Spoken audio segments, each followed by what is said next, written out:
Hi, welcome to the Squares of the Roundtable podcast. Thanks for being with us this week.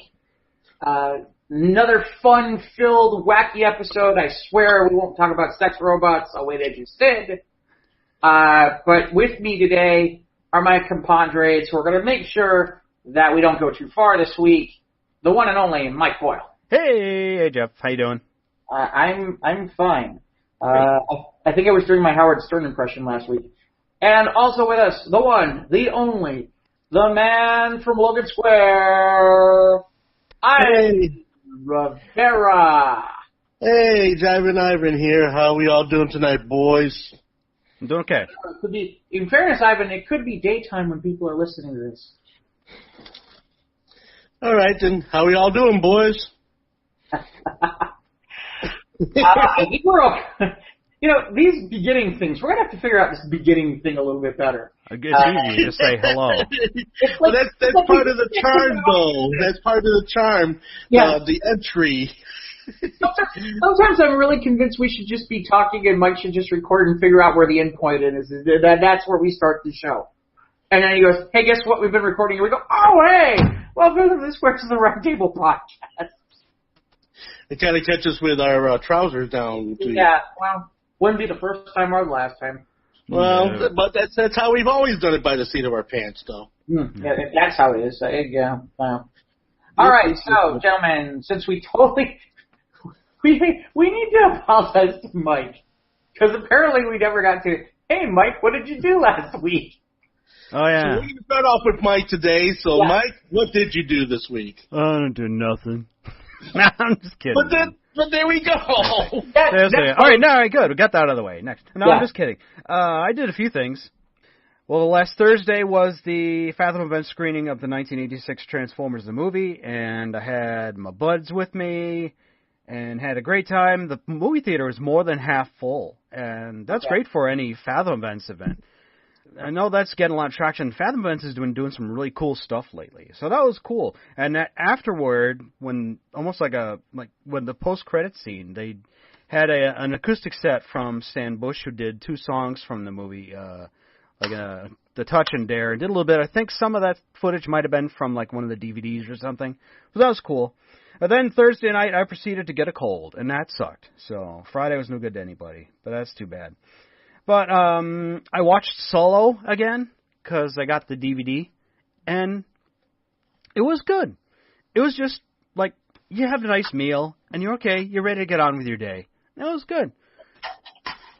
A couple things I did forget about, like at the end, like the Marauders being not just being part of the rebellion, but how the fact that they were on to Woody Harrelson's train heist. Drayden Voss was kind of mad that they knew what we were coming.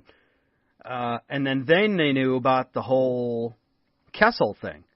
Mm-hmm. So I think like those Marauder guys had something inside that Crimson Dawn pipelines or something like that. Maybe because he had like a tracking device when they met Lando and they took off with the Falcon, they put a tracking device on him. So they must have followed him to where that goes. So anyway, I watched Solo. It was fine. And next month I'll get Ant-Man and the Wasp. So yeah. Like I said, I enjoyed Solo. Was it the best Star Wars movie, or do I feel like there could have been a better Han Solo movie? Yeah, I do, but I'll take what I can get, and hopefully they'll build on that, but I don't know that they are, and that's unfortunate. One thing that I found out, I found out from another podcast, so when I watched it and I listened to it, when Han escapes from the sewers or whatever, the ghetto, in the ghetto of Corellia, yeah. He sees the ad for Join the Empire and Save the Galaxy, and you hear the Imperial March, but it's in a major key. So, that's interesting. So now, I guess, the Imperial March is canon. Its own theme is in Star Wars. So I found that This is slightly interesting. There's a little Easter eggs. That's pretty much how Solo keeps you. I think that they sprinkled all these little Easter eggs throughout Solo, and that helps, us old folks who grew up watching the original trilogy, and all us who know every single line from the original trilogy, keeps us interested in Solo.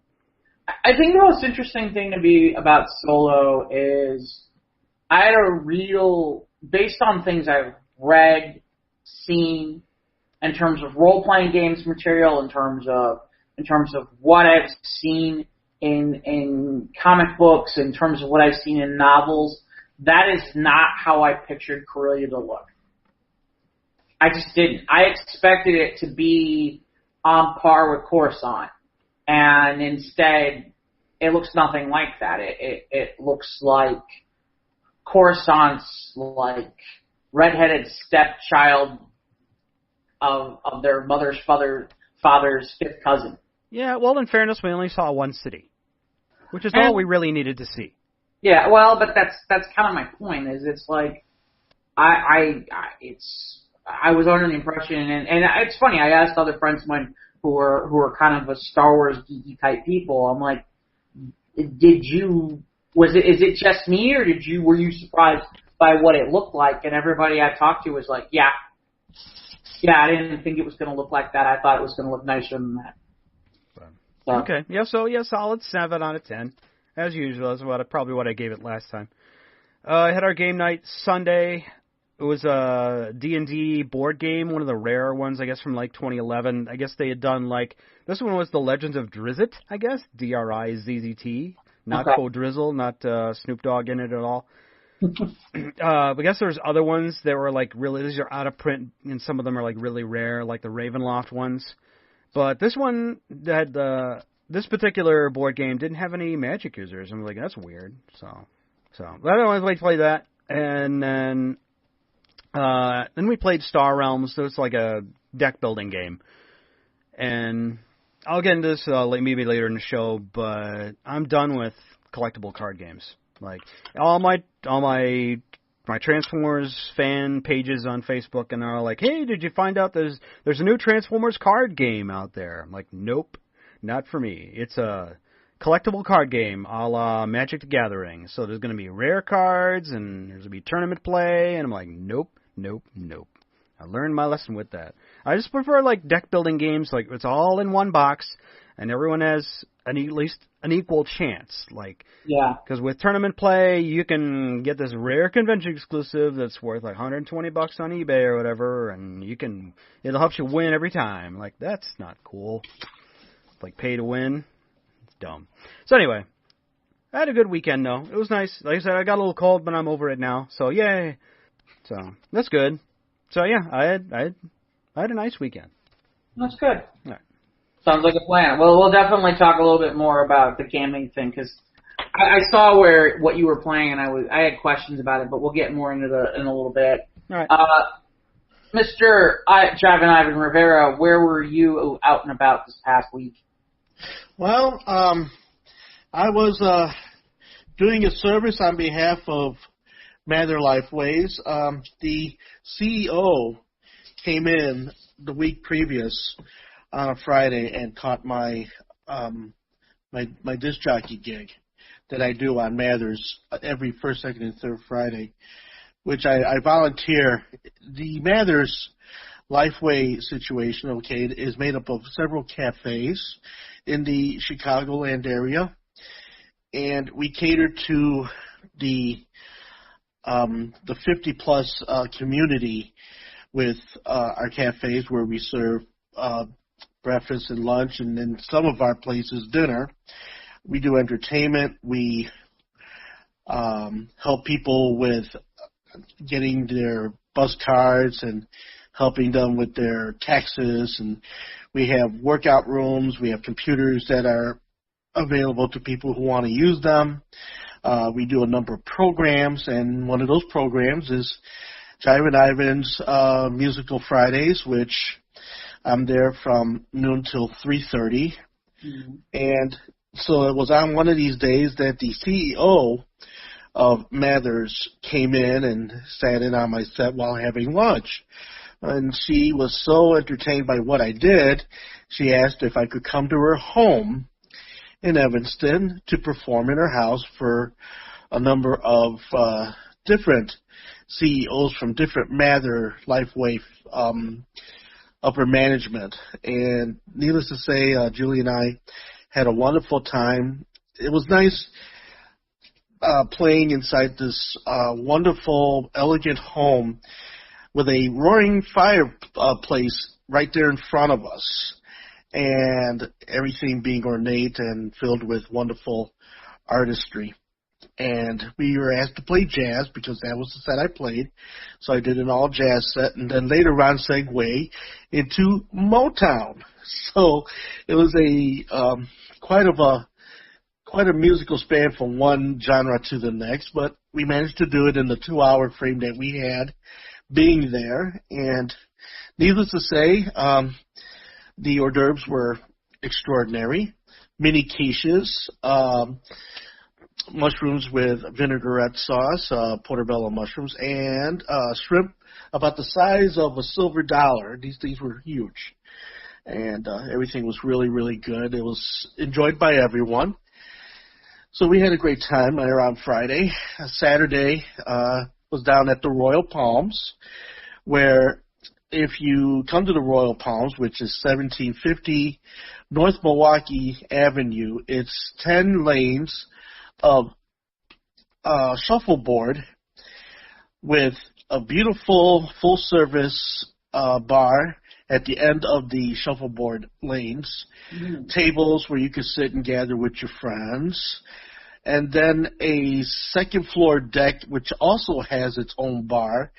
So the rooftop is really wonderful. It's a beautiful place up there, too, as well. The whole place is really very elegant. And so I was there playing my mix of all things 50s, 60s, and I even threw in some Spanish music in my set, which got a lot of the crowd going that time, that was real exciting.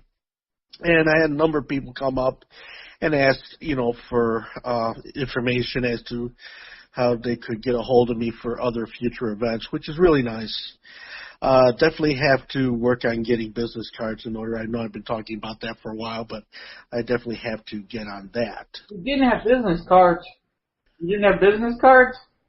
Well, I've always been a word of mouth guy, so it never occurred to me to just go ahead and dump my kind of money into getting cards. And I know they've gotten cheaper in late years, but I'd like to, if I'm going to get a card, I want to get something that actually brings the point home. And so I've come up with Moonsoul Music Records for Hire, which is basically what it is. I'm a record for hire guy. So with that in mind, yeah, I definitely got to work on that. Sunday was pretty much relegated to just staying home and watching movies and just hanging out and taking things easy. And today we took our equipment back over to Mathers, and then Julie went to take care of her classes. That's where she is. That's what she went to do. And and here I am with you guys here today, and I sat down and I actually got to watch quite a bit of this cheap DVD, which I know I mentioned it only in passing last week, but I actually got kind of dug into it today. Super 6, the series. I'll talk more about that later in the show. But there's my weekend in a nutshell. See anything good? What did you watch? Did I see anything good? Well, let's see. Well, I never watched Chitty Chitty Bang Bang in its entirety on the Light Channel. Yeah, I used to watch it on Family Classics on GN. Yeah, never saw it until Sunday. They had the whole movie on, Dick Van Dyke, and I had no idea that Benny Hill was also in that movie. Oh, yeah. Yeah, I remember watching that a lot as a kid. So, yeah, I actually got to watch it in full on Sunday. And then I'm trying to think, there was another movie I was watching too.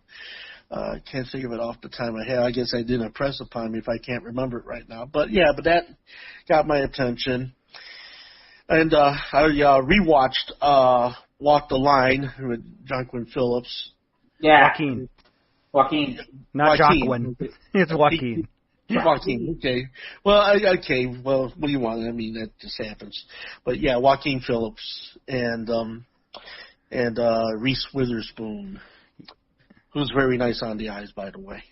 But yeah, so I rewatched that again, and given was it you, Mike, that was telling me that the book is far and away different from the movie, and that you would never see the movie in the same light again? Yeah, now that I've read his biography, it came out like about a year, well, it was about 2 years ago.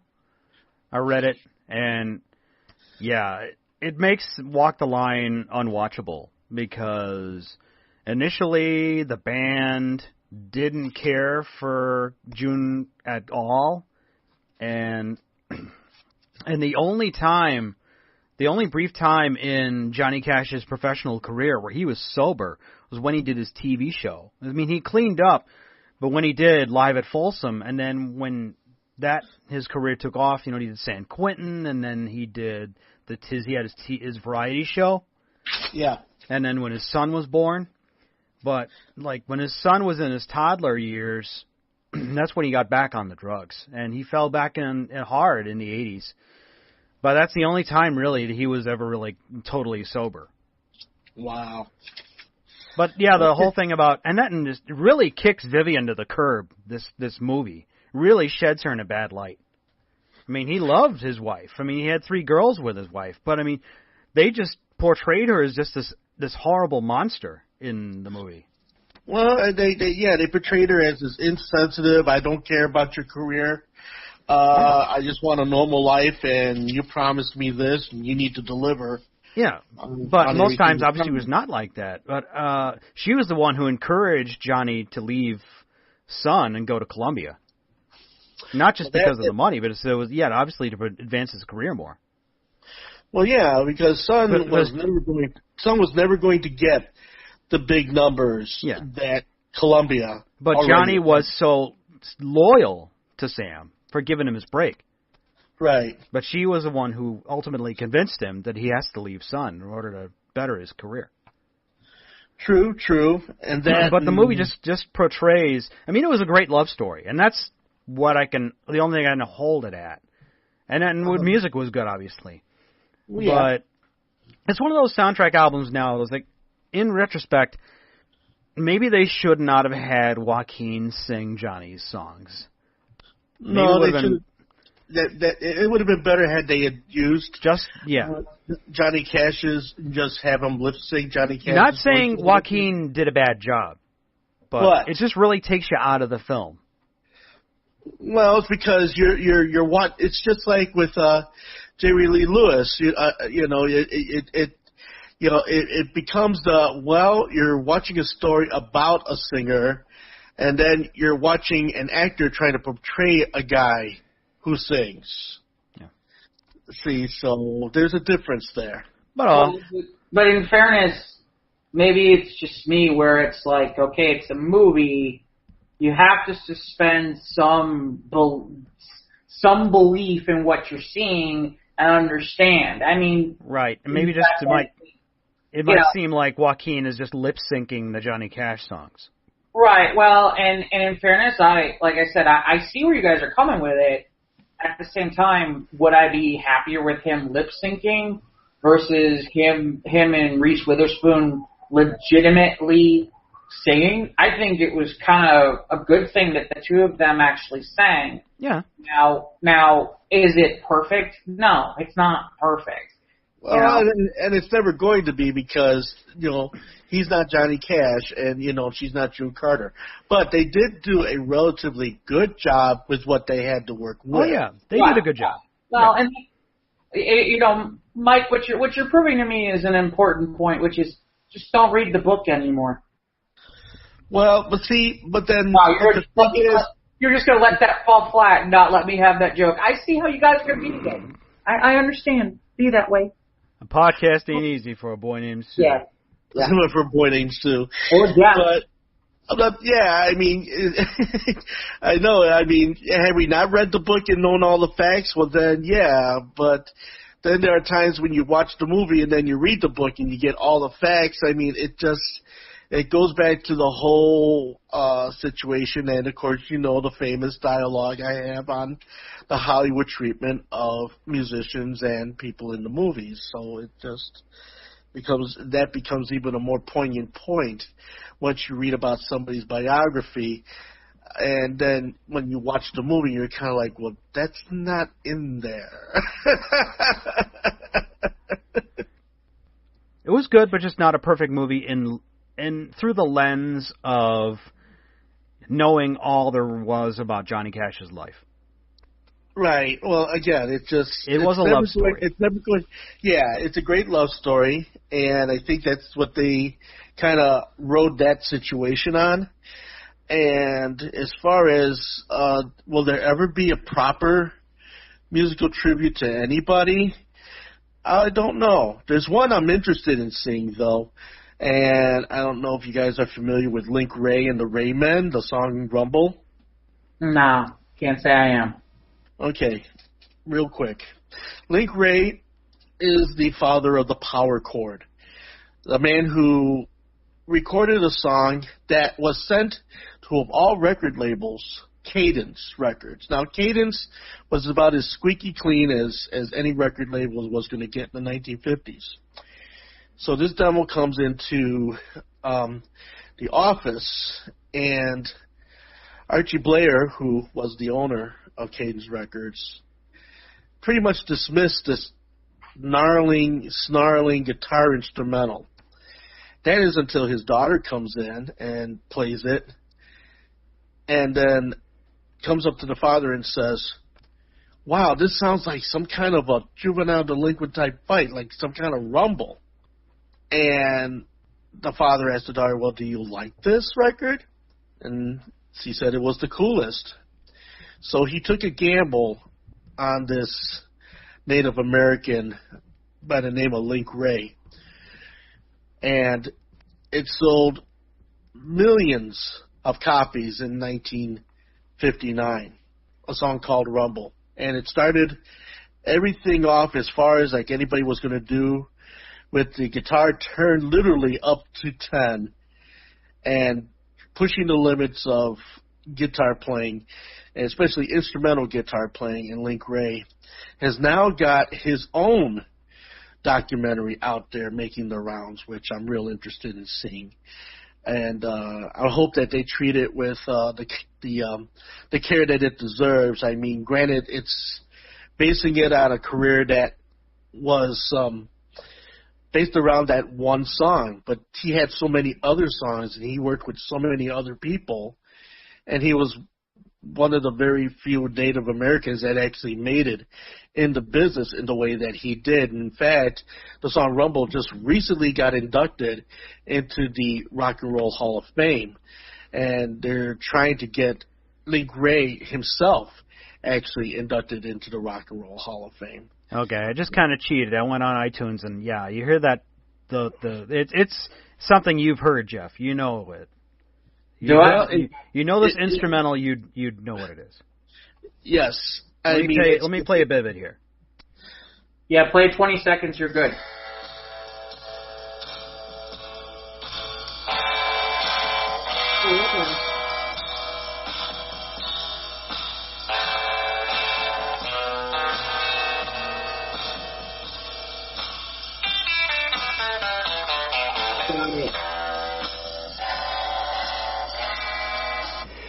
So, yeah.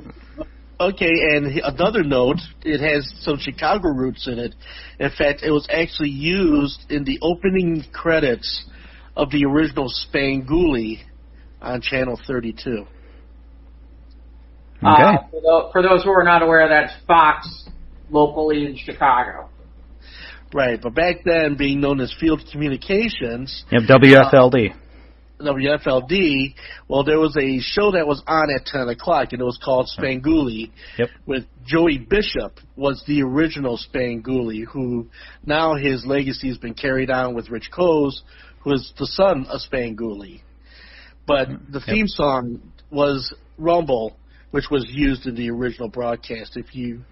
I don't know if there are any footage at all out there of that, but if you get an opportunity to look around, if you happen to run into it, you'll see what I mean, and you'll hear what I mean. So I'm interested in seeing the documentary to Link Ray, and I'm real excited about it. I was involved in voting to try to get him into the Rock and Roll Hall of Fame. He deserves it. He's been long deserving of it. He made a lot of kick-ass records. He worked with Robert Gordon. He worked with a number of great artists. He worked with Dwayne Eddy. So he made the rounds, and he got his sound laid down really good in a lot of records. Okay, man. So Jeff, how was your weekend? Well, week was kind of interesting. We'll start early in the week. I don't know if you're aware, they have decided to make a Broadway musical play out of the 1982 film Tootsie. And it is actually here in town, in Chicago. They're getting it ready to go to Broadway. And I got to tell you, it was phenomenal. It really was. If you can get your hands on tickets, it's here in town until the 14th of October. It was really, really good. It might have been one of the best plays I've seen in a while. Really enjoyable, really a good time. One of the lead actors, one of the people who's in Frozen, and some of the others have done other major pieces. They did make some changes from the movie. If you've seen the movie, Dustin Hoffman's character ends up where he becomes a woman, kind of like the Tom Hanks bosom buddy kind of thing, and he's on a soap opera. In this version, he ends up in a Broadway play. The other thing is that the Charles Durning character from the movie is doesn't even exist. So that doesn't really even happen. But yeah, I thought the music was good. I thought the acting was good. I thought the story was great.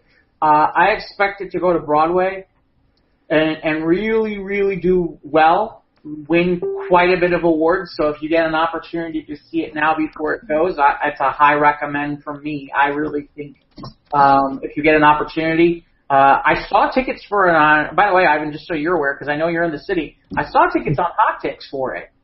Okay. So inexpensive tickets may be available for that. But yeah, seriously, I highly recommend. It was really a lot of fun. Very fun, very funny, very clever, very well done. Like I said, I just think it's I can't say enough about it. I think it's going to be one of those musicals that if you missed it now, later on you're going to kick yourself and you're going to go, oh, you mean this was in town and I could have seen it, and I could have seen it with the original Broadway cast. So to me, like I said, that's a great opportunity, and I think that's one of the cool things about living in a city like Chicago that we get to take advantage of, is they bring some of these plays to us here. They'll bring them sometimes here before they even go to Broadway for opportunities to do stuff. Even like, for example, as much as we kind of agreed to disagree on the Cher show, but they brought Pretty Woman here, they brought Cher, they've now brought this. There are others that they have brought here before they went to Broadway, most notably the producers when they brought it to town as well. This has been more and more they're bringing stuff before they take it to Broadway to Chicago to test it out. And this piece is more Broadway ready than any of the immediate pieces that I mentioned, like Pretty Woman, which my understanding is they scrapped and redid the entire thing, most of what they did, and recast some people. Cher obviously is in limbo, but this thing's really, really good, and I highly recommend. I watched a lot of TV because there's a lot of new TV on, but I'll stick to that later. I did go to the Vernon Area Library TEDx on Sunday, where they recognized me as alumni because A little bit later this month, it'll be a year since I've done TEDx, which is my TEDx, which was Understanding Your Weight Problem. And I think I'm up to about, I want to say I'm over 750 views. I wish it was more, but that's okay. I wasn't looking to get internet famous with it. But saw four really, really great presenters talk about different ideas worth sharing, and very successful. I look forward to seeing that program grow and continue to get better. And it's intriguing, and packed house, probably about easily 100 people in the audience for the TEDx on this past Sunday at the Vernon Area Library in Lincolnshire.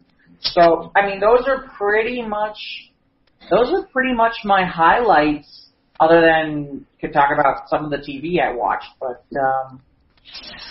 those are kind of the basics. Yeah, okay. Cool. But it was kind of a crazy week. I actually had quite a bit going on, so. But, yeah, you talked about when Tootsie musical. I saw that years ago, and yeah, it's been so long since I saw the movie. I don't remember much from it. Yeah, like I said, I know. Well, for some people, it's not something they're not gonna remember. Again, there is an '80s movie, and that movie features Dustin Hoffman, Charles Durning, Jessica Lange, Bill Murray. Bill Murray is in that movie as well, and and like I said, there are some definite switches from the original movie that were made, but like I said, I thought it was fun, and the spirit of it is there. So okay, terrific. So, but you mentioned Tom Hanks and Bosom Buddies. Did you see the promotional shot of Tom Hanks as Fred Rogers? I did. Yes, I did. I saw that movie. No. This was a documentary you saw. They're making a movie. Now they're making a movie. Well, they're making an actual movie. Yeah, with Fred Rogers. Movie. I still haven't seen the documentary yet, but they're making an actual movie. Yeah.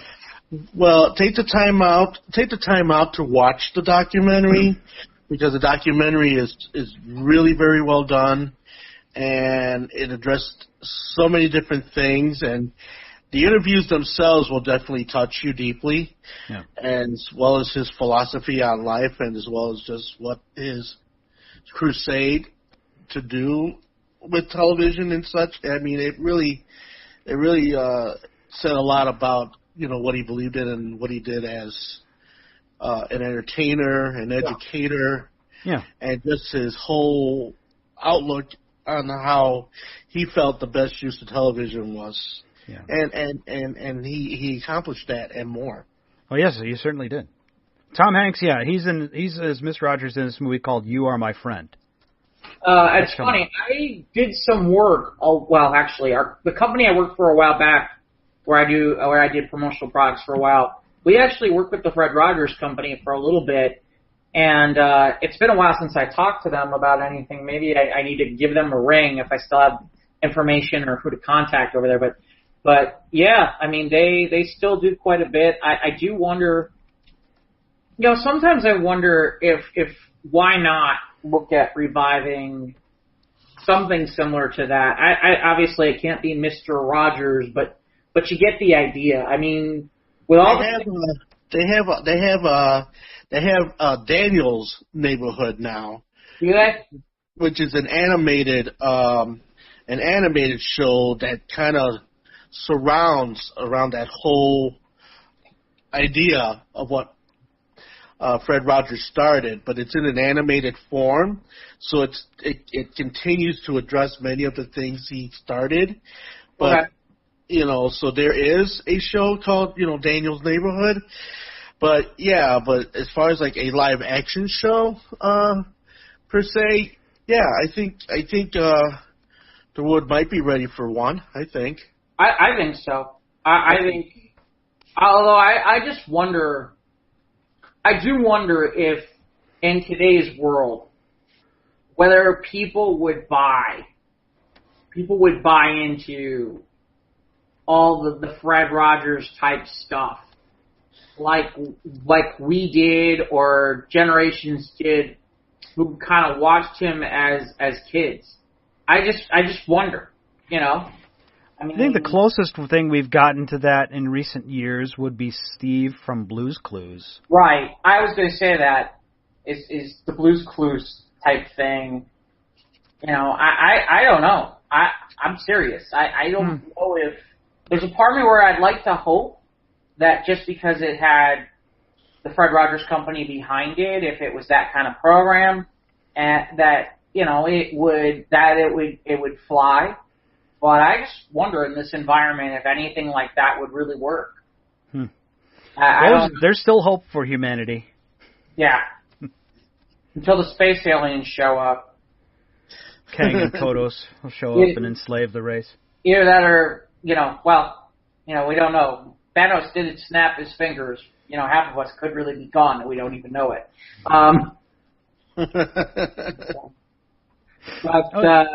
Oh yeah, that's right. Today is October 1st, so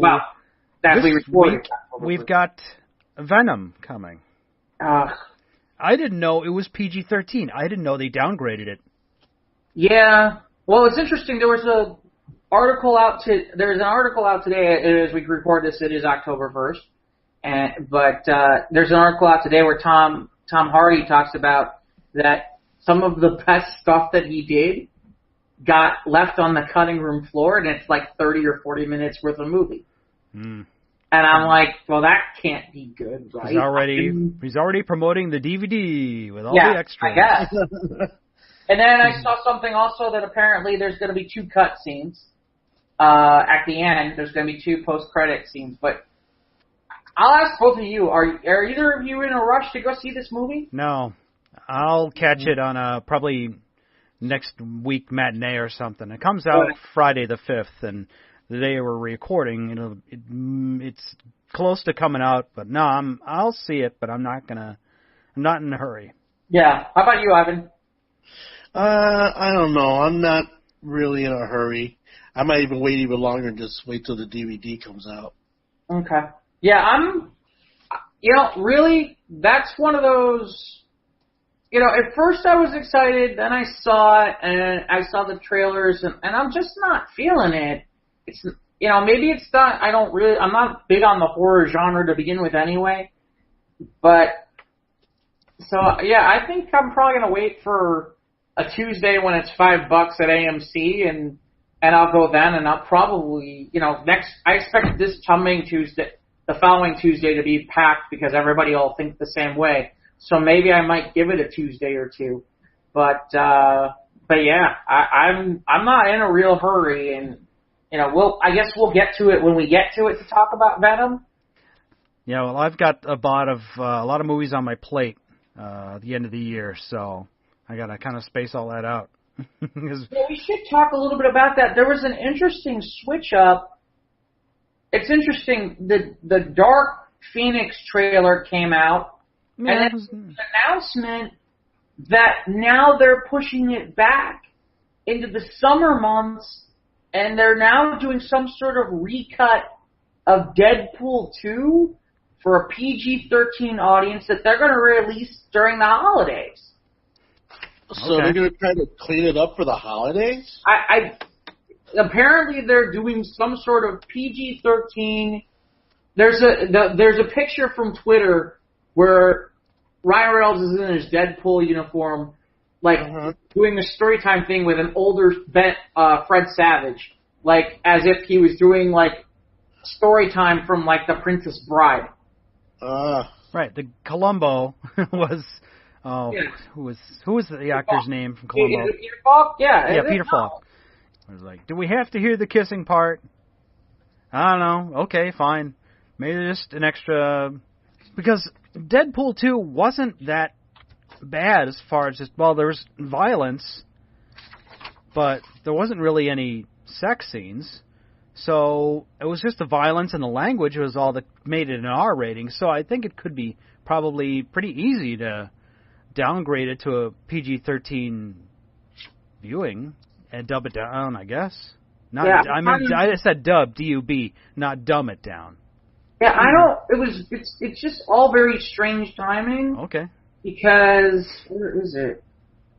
There was a whole bunch of stuff about... Here's Deadline. Let me see if Deadline has... you go and check that, but I was saying that... It was like as I was not paying attention, and of course my sister, she's a big Tom Hardy fan, gives me all the Venom news and Tom Hardy news, because she's all on Tom Hardy, but I was just unaware that Venom was downgraded to PG-13.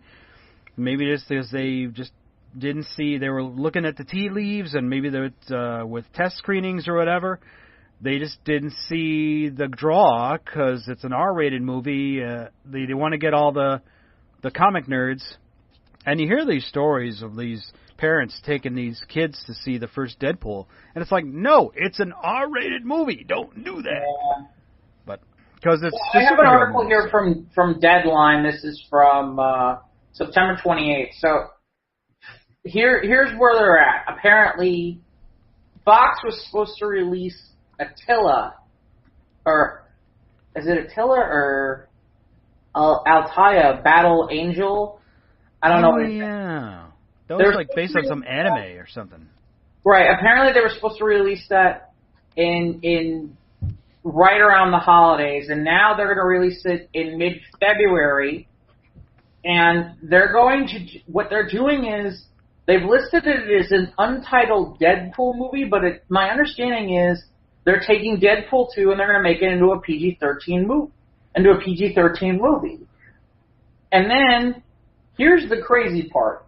They literally just released the Dark Phoenix trailer just days before this, last week. I don't know if either of you saw it. I thought it was actually pretty good. Yeah, it was all right. And now they're talking about they're going to delay that. They're talking about till June. Yeah, they got to wait until the smoke clears from Captain Marvel and Avengers 4. Well, okay, get some of that sweet superhero money, but they need to wait. Oh, that's right. And then also DC's got, Warner Brothers has got Shazam mixed in there too. So right. Fox is waiting till the dust settles, pun intended, with Avengers 4, so they can get some of that. So here's the interesting part. Okay, so this gets even crazier. And I wonder how much of this has to do with Disney buying them out. So apparently one of the reasons why Dark Phoenix was moved was that on the Fox YouTube channel, in a week it got 8 million views. And the trailer clocked 44 million views in its first 24 hours of release online this week out of China. Mm. So the idea is that if they can get a June slot for China, that they can have a big release in China and have a bigger opening. And then apparently on top of it, by doing all this, they're going to push the Gambit movie out all the way to March 13th, 2020. Sure. Been pushing Gambit movie. He's been planning that for how long? Well, here's the real question. There's a few things out of all of this, which is, one, why do you need a PG-13 version of Deadpool 2? And the only answer I can come up with is and other people, and again, we're reading tea leaves a little on this, but Disney, with their Marvel Universe, hasn't put out one R-rated movie yet. So the question becomes, how will this affect Deadpool moving forward? And if I'm Disney, I want more time to develop a Gambit movie with a major star like Channing Tatum attached to it, where we can get more of a say in it before it gets released. So I guess it makes sense. It just seems like there's a lot of changes going around with that. So yeah, well, the first Deadpool movie, I guess, was just a flash in the pan. It was a successful R-rated superhero movie, but I don't think they can. And Logan did very well financially as well. But right. I don't think they Sony kind of they flinched with Venom, making it PG-13. One second. I'm curious what Deadpool's numbers were. What Deadpool's numbers were in terms of. Well, according to this. Deadpool 2 was not a failure, but it just did not measure up to the first one. According to this, it grossed, and obviously the year's not over yet. They're saying it's the 6th highest grossing film of 2018 right now. Actually, why don't I go to see if this is updated? Right now, of the top box office right now for the top 10 in the highest grossing films in the world, Deadpool is number 6 at $734,240,271. So yeah, I don't know that I'd call it a failure. No. Sorry, I'm just looking at the numbers for the top 10. It's like, but you say it might have just something to do with the Disney Fox buyout, so they want to make it a little more accessible. Because there is, have you watched some of the first Deadpool? They put it out on FX, like totally edited. Mm-hmm. And yeah, it's kind of like, yeah, it's watchable, but it's like, yeah. Yeah. I mean, it's watchable. Yeah. You know, they figured out the first Deadpool was great. I think it's maybe like one of the best like superhero origin movies. But I had a discussion with a friend of mine who said he liked Deadpool 2 more. I'm like, well, you're in the minority, I think. Because I think most people, I think most people would agree. I think that the first Deadpool was very good, and then Deadpool 2 was good, but just not as good as the first one. Yeah, we've had this, again, yeah. I would have liked them to have given it a little bit more time for spacing out the jokes a little bit better. And I think that might have helped. Because like I said, there were times where literally it's like you almost need a second viewing to go back and go, what did I miss? Yeah, there was a lot of little stuff. Any thoughts, Ivan? No, not really. I mean, you guys pretty much covered the situation. And as far as the whole recutting it for the younger audiences and stuff, or try to make it a little less sting for the audience, I don't know. It makes sense. It's just that being what it is, Do you think it'll reach more people this way, or do you think maybe you're just taking the life out of it just for the sake of the numbers?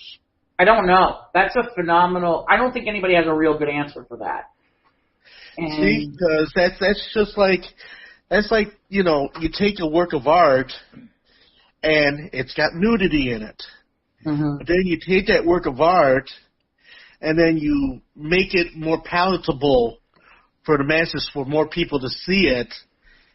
Doesn't it change the dynamic of the work then? Maybe. Here, the trick with Deadpool is Deadpool has that it factor where kids want to watch Deadpool. For all the reasons that if you were a kid, you want to watch Deadpool. Which is, he's cool. He does funny stuff. He does wacky stuff. He acts like a wacky kid at times with some of the stuff that he does. Some of the backstory to Deadpool and what he does and how he does it is funny. And there have been kid versions for Deadpool. Like, I know that the Spider-Man cartoon had a version of Deadpool on it for a while. So the problem becomes, kids see him on the cartoon and they go, oh, I want to see Deadpool. Or, there are kid versions of Deadpool that are out there. So then they see that there's this movie, and as much as everybody sits there and says, no, this isn't for kids. But last month, when I'm going through my Facebook feed, and one of my friends' kids is going to school, and they say, oh, look, he's, holds up the little chalkboard thing, first day of school, and they go on the bus, and the kid is walking up on the bus. One of his fellow classmates has on a Deadpool backpack. Sure. That is why. Right. Which is a PG-13 cut. Right, and I think that's what Disney sees. Yes. I think they're looking at it as a commodity for merchandising and sales, right, against actually making the numbers for the movie for its own merit. Yeah. Well, it's just like the situation for a while with cartoons where it was even said that, oh yeah, cartoons in that time and place are just nothing more than 30-minute endorsements for toys. Well, they were. Well, they were. Okay, so what difference really is from that to this? Well, it's just more multimedia. Yeah. Comics, movies, TV shows, and then, because you're going across different types of media, different types of situations. You're just trying to get, the money's in, we're made of tin, we're here to give you more, Yeah. It's just interesting seeing all this musical chairs that Fox is going through right now in the midst of the buyout. Well, here's the thing. I will give them this. They now own the rights. They now own the rights to Deadpool, and you can, as much as you can do stuff, and it's clear that you can make money with him as an R rating, like Mike just said. There's money to be made from a toned down version where kids will have backpacks and folders and toys and that. Even cell phone covers, Yeah. I mean that's key rings. Not to mention, here's the other part that's in, and this is again, what I'm about to throw out is total speculation. But one of the supposed parts of the Sony Marvel deal is that they're supposed to put one of the stars from the Marvel MCU into the Spider-Man movie, and it's interesting because no one's really sure who that's going to be for the second Spider-Man movie that's coming out here this coming summer. It's still been very unclear if who that's going to be, because last time they had Tony Stark, obviously. Who will they have this time that fits in? Especially considering the fact that supposedly they're going to be overseas. But looking ahead, putting Spider-Man together for the third movie with Deadpool, with that would sell. Yeah. That would sell. I'm sure Sony would love it, and I'm sure if they could find the right story where that made sense, and you could put Deadpool with Spider-Man. Well, that would be the ultimate comic marriage, if you want to put it on that heading. Well, again, and that's one of those things where and it's been in the comics before where Deadpool's plays off that he's this big Spider-Man fan and he loves Spider-Man and Spider-Man doesn't really necessarily like him, or it's like, oh God, please go away kind of thing. But it could work. Right. It can work. Right. And I mean, because if they've already tested that water in the comic books, and if they've already tested that story, forget the comics, Ivan, it's in the cartoons. Or even in the cartoons. Okay. Yeah. Well, then why wouldn't it work as a large feature film? That's the interesting question. The part of this is, how do they fit, now that they own everything, what's the plan on how they fit some of these people into what we know as the Marvel Cinematic Universe? And if you don't think that they're going to not do that, I think that's a mistake. It's just a matter of, that's why I laugh when people were like, oh, that Channing Tatum movie as Gambit is dead. I'm like, oh no, that movie's not dead. Are you kidding me? That movie's not going to be dead. You have a major star attached to that Marvel would love to get their hands on. Well, of course. Well, it's just a joke that it's never getting made. That's the problem. Well, it's funny. Wasn't it supposed to start filming now? I mean, it's possible it is. I don't know. Yeah, well, but I think also too comes down to when you write for that format, when you write for the big screen, and I'm sure the thousands of scripts that go through these people's hands to get the right vehicle, to get the sellable vehicle for them to do that. Speaking of scripts, you heard about the Sean Gunn interview? Sean Gunn, who is Kraglin. I've heard bits and pieces, but I didn't actually read it. What's the story with that? I read the article that Sean Gunn was interviewed, and according to Sean Gunn, that's the brother of the director of Guardians of the Galaxy 1 and 2. Right. That the script for Guardians 3 will be used. Yeah.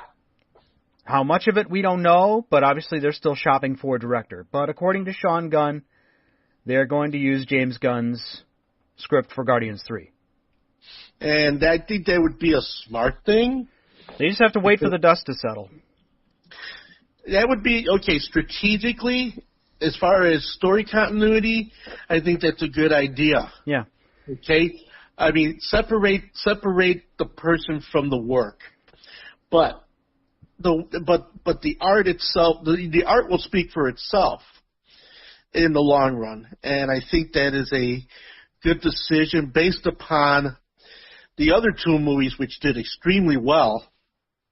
So why not, have it go off with a big bang by continuing its original spirited continuity, right? Yeah. Well, like I said, let's not make it. I get it. All right, but forever people have done terrible things and have been accused of this, have been pointed out to that. Okay, I get it. All right, but there are things that, all right, without all of that circling around it, he did write a great script. He did. Well, we don't know that yet. That's the real question. I'm saying, I'm not talking about the third movie. I'm saying, Guardians 1 and 2. Yeah. I mean, he did great work in Guardians 1 and 2. If they continue with his continuity in 3, I think, wouldn't you think that would keep the aesthetic that he created within that franchise? Don't you think? Well, absolutely. Yeah. I mean, that keeps the peace with a lot of people. Yeah. And I think that would be the smart thing.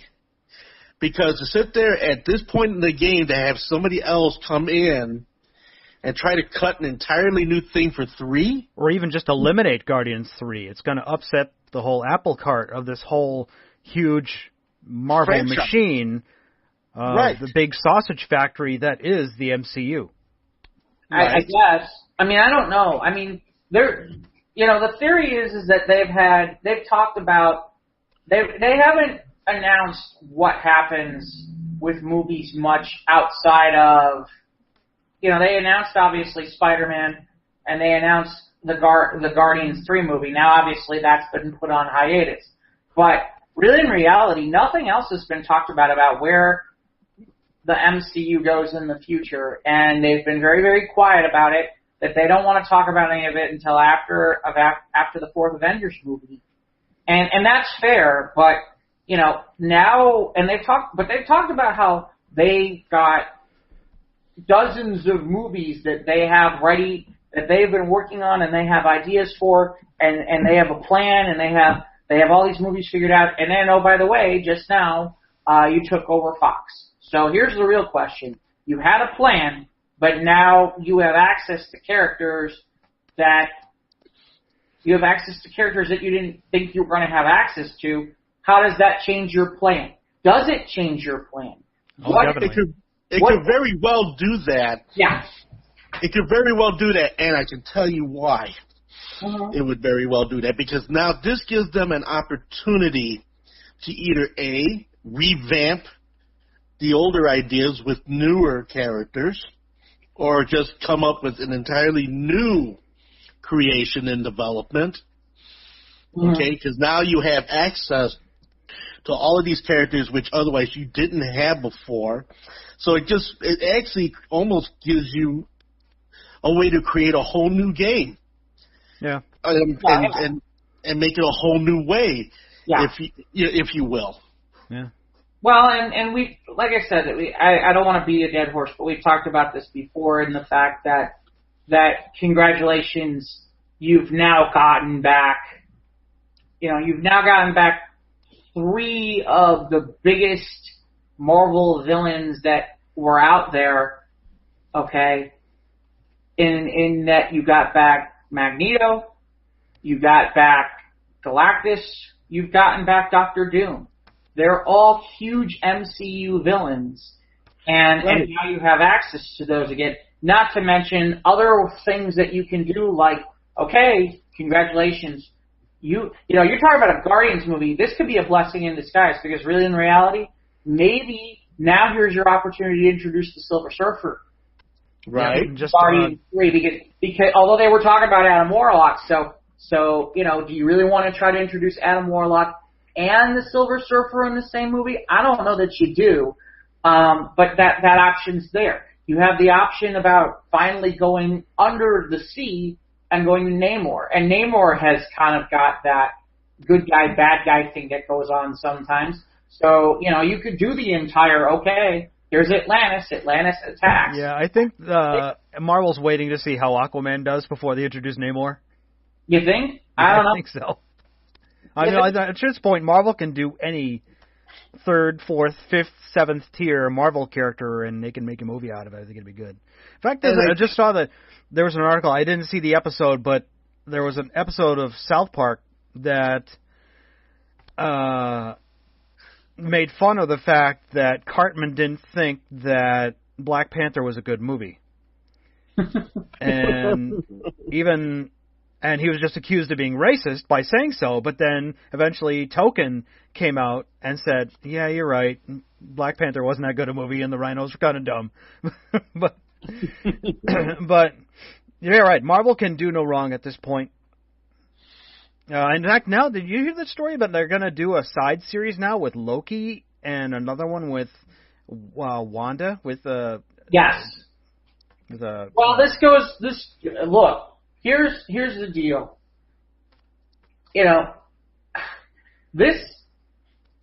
The streaming service business is about to be a war. Yeah.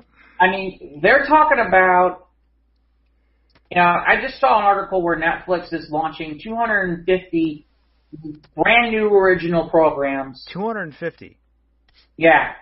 Just from Netflix alone, that they have on the books for upcoming projects. Jeez. And I'm curious if any of them include any of the Marvel Netflix stuff. Probably not. Because really, in reality, once a few of these projects are done, yeah, they're done. But Disney is sinking a lot of money into their streaming service, with the idea being that, yeah, they may lose money in some ways because of what they're putting out there, but they're going to put out what their brands are and the stuff that you want to see, and they're hoping that that's going to put a significant dent into Netflix. Oh, yeah. And with Disney Play, yeah, that's coming next year. Right, and that's where Netflix is. This is where it's going to be interesting to see where this all goes, because yeah, there's Hulu, yeah, there's Amazon Prime, but Disney now, and especially now, Disney now has access to all the Fox stuff. Okay, there's all that stuff that we keep hearing about that they're working on, and the projects that we keep hearing about are things like Star Wars and things like the 2 Marvel things that you mentioned. What we don't hear about is, okay, are there any exclusive cartoons they're doing?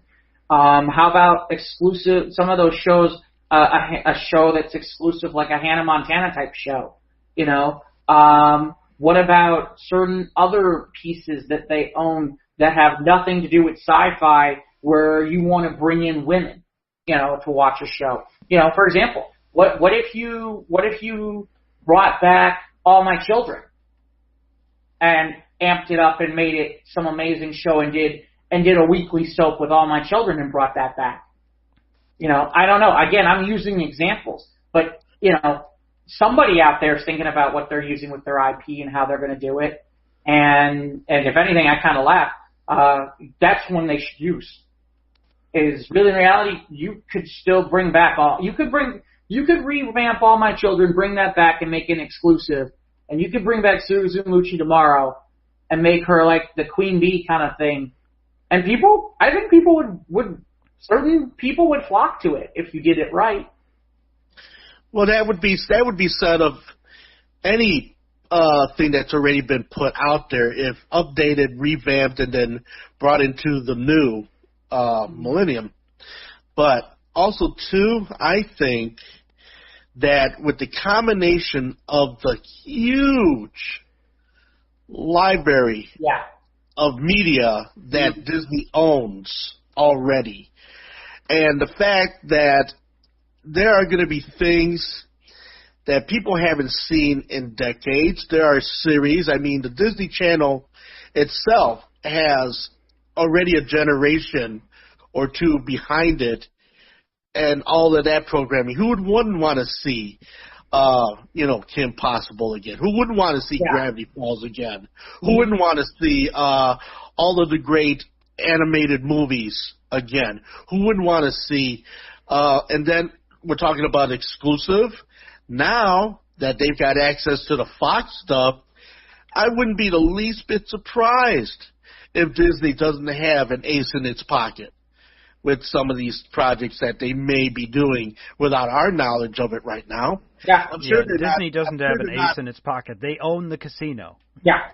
Well, there's my point. But, some producer within that realm is saying, you know what, yeah, Disney, you guys can do all this stuff, but let's try this and see how this rolls. Let's roll the dice on this one. And this is something that nobody's got.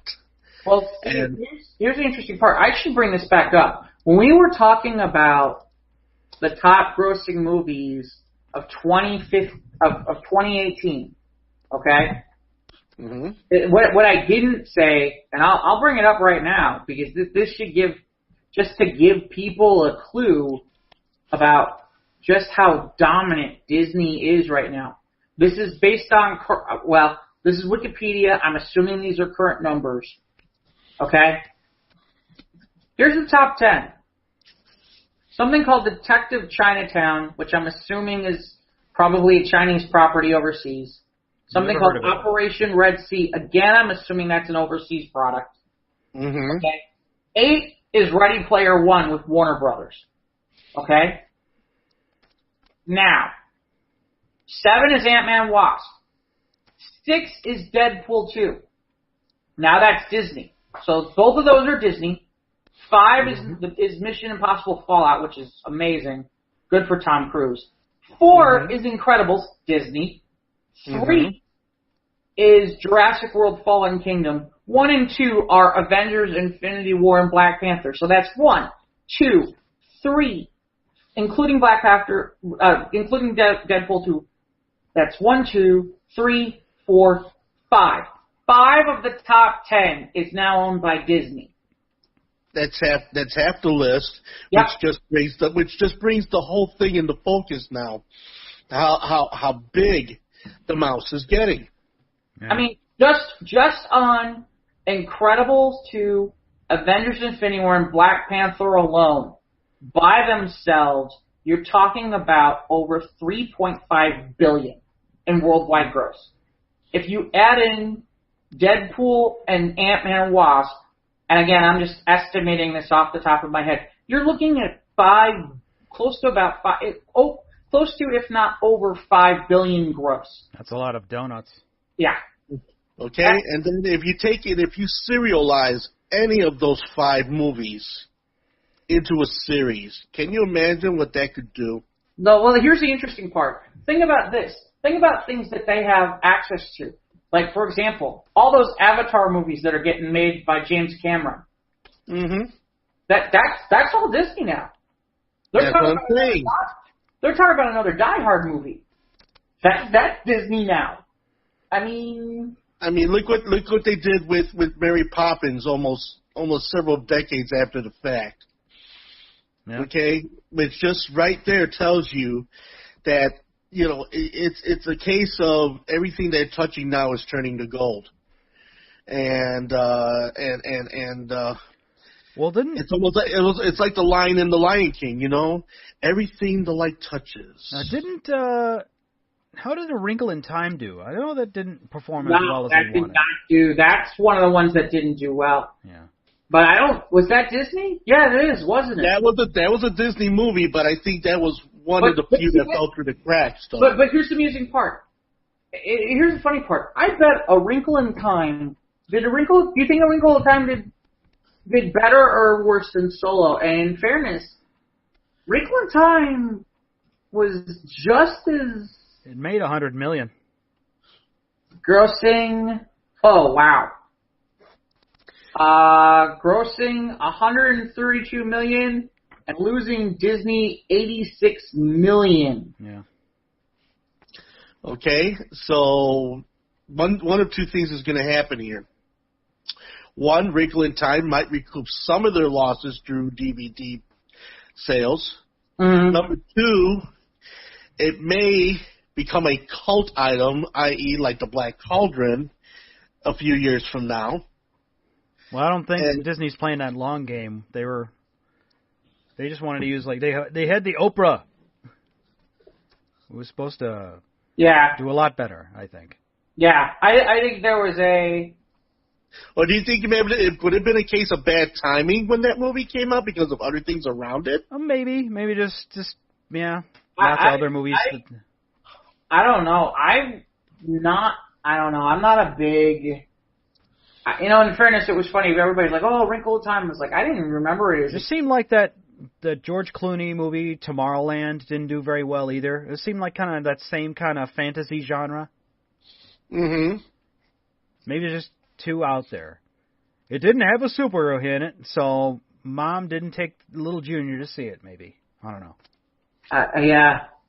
I mean, I guess the interesting part to me is that you look at kind of what's going on right now, and there's two things that have become really, really clear, which is right now it's about gobbling up intellectual property as much as possible that you can get your hands on, or it's about signing people who can create amazing content.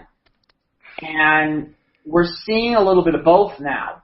You know, like and we're not just talking about geek stuff. Like, for example, look at the ridiculous contract that Netflix signed with Shonda Rhimes. Okay? Where she's going to do a whole bunch of exclusive stuff for her, and like her time with Disney and ABC is almost over, which is crazy. Why they thought that was a good idea for them is beyond me. I mean, I'm serious about that one. I mean, there's a woman who literally has reprogrammed your Thursday nights and has been a staple to your network programming. You don't think that it would have been a good idea to keep that woman in the fold, especially when you're launching an over-the-top model, and she has literally brought you millions, if not billions of dollars? Yeah. That's insane. But there's a perfect example. Just like Warner Brothers. Warner Brothers just signed Berlanti and those guys, the guys who do all the CW stuff for the superhero stuff. They just signed them to some contract that was like an exclusive deal because they don't want to lose those guys. You know, look at what they did. Look at what Amazon did with Kirkman, or like, for example, Miller got a deal with Netflix. This stuff is out there. The crazy part is if you design content and you do it well, yeah, they're looking at you and they're looking for you. It's just a matter of getting out there. That's why I laugh in this day and age where people are like, well, how can you make millions of dollars with comic books? All you need is one good idea, some people to buy it, and somebody to sit there and go, hey, wait a minute, that's a phenomenal idea, and the next thing you know, you got a development deal. Yeah, you got somebody flipping open a checkbook saying, okay, let's make it so. Yeah. Yeah, absolutely. And that's where it gets crazy. By the way, with Netflix, apparently get this, apparently Netflix is talking about letting viewers pick how TV and movies will end. TV episodes and movies will end. The first project of this new lineup is expected by the end of this year. Oh, so we're crowdfunding story arcs now? I guess it's we're able to they're going to go ahead and shoot alternate endings, and you get to pick whatever alternate ending you want to see. I guess. I mean, what is this? Choose your own adventure? Yeah. Turn to page 38. We've turned Choose Your Own Adventure into. I mean, in fairness, okay. We're gonna get a bunch of armchair directors now. Wow. Give the people what they want. Armchair directors, or it's like you just said, Ivan. They shoot a whole bunch of. They shoot 2 or 3 different options and endings, and then you get to choose which ending you watch. It could be that. I mean, in fairness, I will say this. There's something to this. How many series have you seen at the end where you're watching the last episode and you're like, oh my God, was that lame? Oh, well, yeah, that's true. And maybe, because of the history of that on regular television, because, okay, how many times have we followed through a series where, for whatever reason, they stopped filming or they canceled it or they just ended it in a way you're kind of like, oh, that was not at all how I would have wanted it to end. Right. So now... Question, Ivan, what show is that for you? What show is that for? What show did they end or do something weird like that where you're like, can't believe they did that? Okay. I'll let you think. How about you, Mike? You got one off the top of your head? You're talking about a movie or a TV show or? More TV probably than movie. All right, TV show where a show that I was really into, but they jumped the shark kind of thing. Or the ending was bad, or it got pulled, or something like that. The easy one to say would be the Galactica reboot, but Donald D. Moore already admitted that they didn't know what to do with the ending anyway, so they just ended the show. And I'm fine with that. It's almost like they pulled the curtain back and they just let the people scrap the set while the actors were still standing there. But a TV show where they were like, what? I was like, I don't know. Most of the time I'm content with what they did. It's like ruined forever kind of armchair writer's room. I don't know. Writers just got dumb. Maybe I don't know. The one that comes to mind immediately for me, and I don't know if you ever watched this show, but I'm sorry. Joey does not end up with Pacey on Dawson's Creek. Tim's show is called Dawson's Creek. It's about Dawson. How does the character not get the girl? What the bloody fucking hell? I'll say the finale to Star Trek Enterprise, where the finale was pretty much a holodeck program with Riker and Troy. Yeah. That was bullshit. Okay. The Monkeys, the series The Monkeys. How did that end? I don't even know. I don't even think I remember how that ended. That's the point. It was pulled, while it was in its 3rd season, and it was pulled, so there was no closure on that series. There was no goodbye in that series. I mean, in all honesty, there was never really an arc. There never really was an ongoing story. It was pretty episodic. Basically a loose-ended television version of A Hard Day's Night, but only done with the monkeys, of course. But you would think that, after a series like that, they could have had an ending, or they just dismissed it by just saying, well, you know what, we did the movie Head, and then we just let the franchise destroy itself, which is basically what it did. Because everything that happened in the movie Head totally went against what they did on the television show. But that ending didn't sour your opinion of the show as a whole. It didn't ruin the series for you. No, it didn't ruin the series, but I would have liked to have known, that there was some kind of closure there somehow. I mean, especially in my young, impressionable mind. But okay, maybe let me go ahead to something better. Okay. It was just like with Happy Days. I used to watch Happy Days, and towards the end of that series, when they were literally, where the term jumping the shark That's actually originated. Exactly Yeah. And congratulations to Henry Winkler for finally winning his Emmy. Yeah.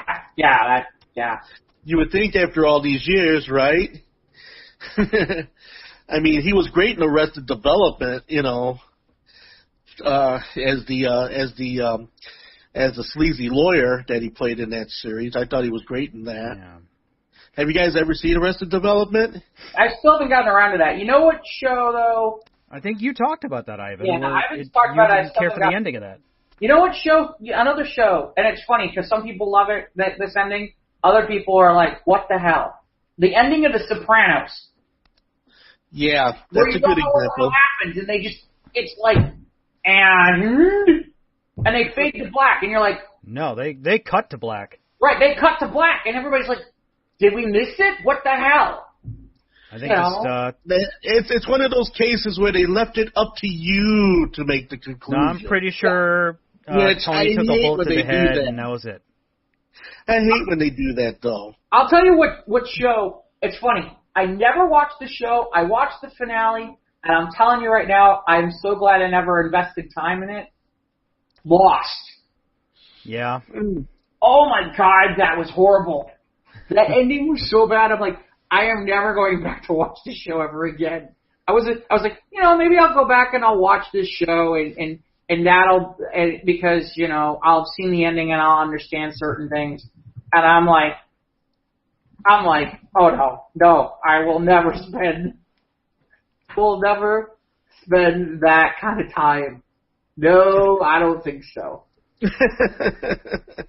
Seinfeld comes to mind too. The Seinfeld ending is screwy. I watched the final episode of Seinfeld when it aired. When they arrested for the Samaritan Act or something like that. Right. So they're all in the end. They're all in the jail cell, and they're all sitting there talking, doing their usual stupid stuff. Well, that was the irony I think that Jerry was going for, because you've seen all these misadventures happen around them, and now this one time something bad happens and they did nothing. They just observed it, and they got in trouble for just not helping. They're just letting the madness occur around them. Oh, you know what? I totally forgot about this. The ending for 2.5 Men. Yeah, that's another good example. They did the best they could because when Charlie Sheen was ousted because of his crazy behavior.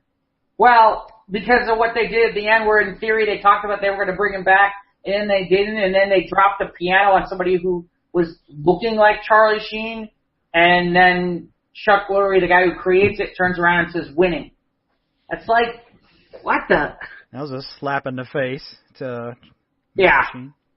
It's like 15 seasons and that's your ending. Great. Thanks for playing. Yeah. It's like, really? That's the end? There are too many, I don't know. I mean, series do end badly. Like The Shield. The Shield ended and I was like, really? In the end, Vic Mackey kind of gets away with everything? Are you kidding me? I don't know. And Nip Tuck ended weird too. Like I said, I don't know what's worse. Bad endings or shows where you invest the time and then they cancel it and you never find out what the ending is. I think both suffer from that. I mean, either one is bad. You know, you go ahead and you put the time in and then there is no closure, there is no ending, or, you know, you were just one of those few people that watched it and the networks decided, well, you know what?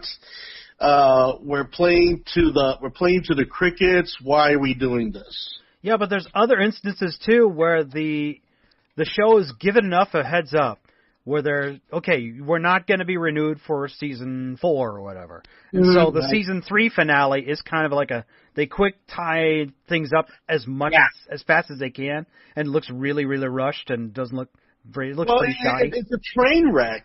They turned it into a train wreck because they're trying to give it a good closure, but it still looks like a cluster bunch. You know, not enough time. Yeah. The one show that reminds me off the top of it. See, there were a lot of those shows for a while where they went like following like the Lost formula, where it was like, oh, it's this mystery thing, and then they never really got to the end because they didn't get enough viewership, or they decided the show was too expensive. Like one of the ones that off the top of my head I remember is Flash Forward, which was an ABC show, and I kind of laughed because it was like we get to the end and it's like, oh goody, you're not even going to figure out how to wrap this up, and you're not going to tell us what happens or anything. Or there was some show on Fox called Reunion, where somebody dies at the beginning of the thing, and eventually they're supposed to show you who and why and how and all this stuff. And it was funny because it's like, yeah, we're not going to wrap this up. It's like, I don't know. As a matter of fact, it's funny. But then you get some of these plot twists that are just as bad. Yeah. You know, you get this situation where they take and they kill off a character, and then they find that was the draw to the series, and then they try to bring that character back in some inane plot to try to bring that character back. You know, JR wakes up or whatever, whoever woke up, and it was all a dream. Bobby Ewing. Bobby Ewing, and it was all a dream. Yeah. And you're what like, was the one that ended like that? It was Hill Street Blues. No, you're thinking Staying Elsewhere. I was saying Elsewhere, okay. Staying Elsewhere, yeah, that's right. You're right. You're thinking of Staying Elsewhere, where basically at the end everybody's inside. Staying Elsewhere is inside the snow globe, and the doctor's on the street, and he's like a homeless or something like that. Or the second incarnation of Newhart, where he wakes up and he's in bed with, is it Suzanne Plachette from the first one? Suzanne Plachette, yeah. And they're in Chicago, and it's like, I had this horrible dream. And then we got the spin-offs. Oh, yes. What's that one? Have you heard about the one? What's that one theory that's out there that the Dwayne McDuffie theory? Have you ever heard about this? This thing about the Dwayne McDuffie theory? What's that? Oh God! About how real in reality. Oh God! What is this? Real in reality, because of a certain crossover, none of these shows really truly exist, and they all are insane elsewhere or something like this. Let me see if I can pull this up. Interesting. Here we go. Here we go. I have to find it. Okay, so Dwayne McDuffie talks about what is known as the Tommy Westphall universe hypothesis. In that particular episode, so basically what you were talking about, how we talked about how it's all the snow globe, and apparently Tommy Westphall is the person who's been, making this whole thing as an imagination thing. And he says that Dwayne McDuffie, who is long past, and I believe he's the guy who created, if I remember correctly, I believe he's the one who created Static. If I remember correctly, or he was a part of Milestone, and he created some of the Milestone stuff. The long and the short of it is, he has this crazy hypothesis about what's called the Tommy Westphall universe, which is that certain universes and certain things, as a result, are all inside the snow globe. And a lot of this is based on the fact that, if you remember correctly, have you ever seen the show Homicide? I know of it, but I don't remember it. I never watched it. So the show Homicide had Richard Belzer's character, John Munch. And John Munch's character crossed over into Staying Elsewhere as a crossover. Well, later on, John Munch's character ends up moving from Homicide to SVU, to Law & Order SVU. So as a result, the theory goes, and I got to find the actual piece, but there are various crossovers that have happened that, in theory, all of them are non-existent within this Tommy Westphall universe, because all of these things fall into this. And I have to find let me see if I can find it. Does this any make sense, or is this? We can stop if you guys think of this. I think we're just getting a little too deep. Yeah. It's like, yeah. What if everything is inside the snow globe? And well, so here's the deal. So when they signed off in the closing moments of the episode of this is from an article in surmising this and putting this all together from Mental Floss from May 31st, 2017, about how this character, Tommy Westfall, the son of the medical director, was peering into the snow globe, and inside the snow globe is St. Elsewhere. And that the theory is that this was all his made-up world, kind of like Bobby Ewing with the dream sequence. But, the point being is that, like, for example, some of the doctors had visited the bar in Cheers in one St. Elsewhere episode. A character, which obviously spawned Frasier, a character who appeared on Wings. John Munch is a detective from Homicide who mingled with that hospital and then has appeared on shows ranging. The John Munch character has showed up on shows ranging from X-Files to The Wire, and essentially making him a patient zero. As of the writing that I'm looking at, 441 shows can be tied to St. Elsewhere, varying from degrees of separation ranging from I Love Lucy to The Flash. Okay. Now, just the actors or characters, actually? The characters. Really? Yeah.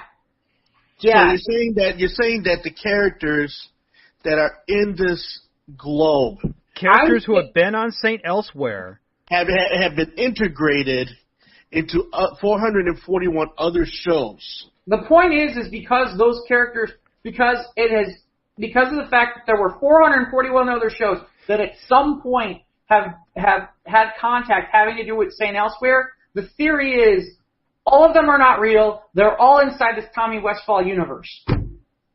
Ah, okay. They're all inside this kid's mind that he has created. Whoa, man. Yeah, I know. That is heavy. It is crazy though, but there's like if you Google this and you go on to and you go and check this out.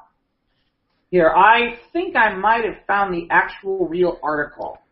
Okay. Well, let me know when the Tommy Westfall DVD box set comes out. Yeah, I don't think that's happening. I don't think that's happening. I'll post that would be a licensing nightmare.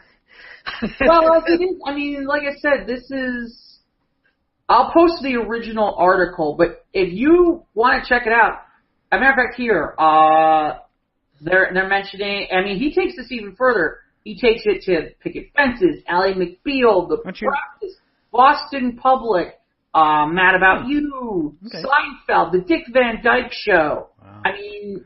Yeah, post it to the Facebook page. Yeah. For our listeners. Yeah, post it to the Facebook page, and let's share this evergreen with everybody.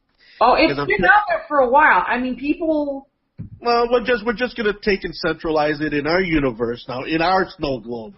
Yeah, right. Yeah, really. So now Squares of the Round Table will be part of the St. Elsewhere continuity, maybe. No, only if we have months on the show. Okay. Only if we have putting people on the show. It'd be flattering, wouldn't you think? That'd be kind of amusing, yeah. That would be kind of cool, actually, if you think about it. So speaking of TV shows and DVD, Ivan, tell me more about the DVD you got last week in your DVD corner. Okay, yeah, I touched upon them. I think I spoke more about Banjo the Woodpile Cat, being a Don Bluth production. And first off, it ran relatively short. It was like only 45 minutes, so I guess it was a made-for-TV product that was not made in his homeland of Ireland, but it was actually made in the USA and incorporated the voice talents of Scatman Crothers. Okay. Which, and so that was $1 very well spent. Well, tonight, I was, around the house here having dinner and such, and decided to pop the Super 6, the series in. And in this 2 DVD set that I got for $1, I got 60 episodes. Wow. Of this Super 6 series. And I guess the Super 6 series was trying to compete with other Saturday morning cartoonage in the realm of spy and superhero programming. And so like Secret Squirrel kind of thing? Well, yeah. In other words, it was a show that incorporated 3 separate cartoons, 2 of them in the realms of the Super 6 and then 1 floater. Here the superhero names of the Super Six. Which, by the way, interesting enough, the theme song is recorded by Gary Lewis and the Playboys to the Super Six. Okay, and they are famous for what song? They're famous for this Diamond Ring, Green Grass, She's Not My Style. I mean, a number of great hit records. The son of Jerry Lewis, of course. And also the fact that, this also kind of had that quirky kind of way about it, similar to like Cool McCool in its presentation of its superhero characters, that they all had their own type of personality, like Super Bwong. Super Bwong is he's probably the nuttiest of the six characters because he flies on a guitar. Okay. Zip, zam, zoe, swoosh. And then off he goes. And he's kind of like the Don Quixote of the bunch because, he's always, it's almost like watching the early ideas to the great American hero. I mean, he just always screwing things up and messing things up. And then you have Granite Man, made out of total stone, who's got a bird who's got a pigeon, Granite, statue, get it, and does this incantation, and then Granite Man comes to life. So him and this bird go out, dealing with evildoers. Magneto Man, his powers are magnetics and electricity. Okay, Elevator Man, his one major power is being able to grow or shrink into size by the use of a power belt. Well, it's pretty much Ant-Man, pretty much. Pretty much. Super Scuba is a total ripoff of Aquaman and has a girlfriend by the name of Bubbles, who's a mermaid. And then Captain Whammo Zammo, which... Captain Whammo Zammo. That's just inherently funny, just to say. Yeah, Captain Whammo Zammo basically is sort of light in the loafers, but yeah, kind of like the pretty boy of the bunch. Okay. Don't worry, I will make my way out to get the criminals. Ha ha! Oh my. So it's very over the top. They made 60 episodes of this? I never heard of this. Yeah. Yeah, it was released through the Patty Feeling Company, which was the same company, the merch company, which did all the Pink Panther cartoons and the At and the Aardvark cartoons. Yeah, I remember. Yeah, it's from the same company, and United Artists owned the rights to them, and then MGM bought the rights from it, and then they put this DVD together. And I have to say, it brought back a lot of memories, a bit dim, because when I watched it, I'm like, I didn't know that I saw this before. But then the more of it I saw, the more the old memories started to jog. I'm like, oh yeah, okay. And of course, Paul Frees voice acting, June Foray's in there. Oh yeah, June Foray did a lot of stuff. And the character models, some of the character models were based on Jim Davis's actual animation style. Okay, Jim Davis, for those of you who don't know who Jim Davis is, he wrote many a frame for magazines like Mad Magazine. And he was in that universe of cartoon creation. I mean, isn't he the Garfield guy? No. That's Jim. Jim Davis. Jim Davis is another cat named Jim Davis who did. If you look at any of the product, like from say, Playboy or from Mad Magazine, he's got a certain artistic style that's easily recognizable. He also did an album for a band called Sailcat, which had a one-hit wonder called Motorcycle Mama. But when they released that album, when Sailcat released that album on Elektra, it came with a 12-page book that he actually did himself. Like a story? Yeah, the story of this band, called Sailcat. Okay. So if you looked at the cartoon and if you're familiar with that style of drawing and animating, yeah, you'll recognize it right away. Yeah, and like I said, it's a very nutty concoction of just total absurdness, but it's also a lot of it's very funny, and a lot of it's very politically incorrect. I guess I can that's imagine. why, I mean, well, you got characters. They don't mention it in the big letters, but in between the Super 6 cartoons, there's a little cartoon in the center called the Matzowitz Brothers, which is like this one person, one body, and 3 heads, and the 3 heads are 3 distinctive heads. You had a guy that kind of sounds like a Little Caesar, James Cagney gangster role. The center head is totally Chinese, and of course, instead of saying Confucius, he'll say Confucian say. Oh boy. And then, of course, the other head, was like this, I don't know, we should be doing this sort of thing. Shut up. Let's just go ahead and get this thing over with. Confucian say, and then this nutty type of thing. And so a lot of what's in this set, unless you have the threshold for it, would not pass muster in the political correctness aura that we're living in today. But if you want to throw that to the winds and just have a knockdown, good, kind of guilty pleasure type of time, then Super 6 for $1.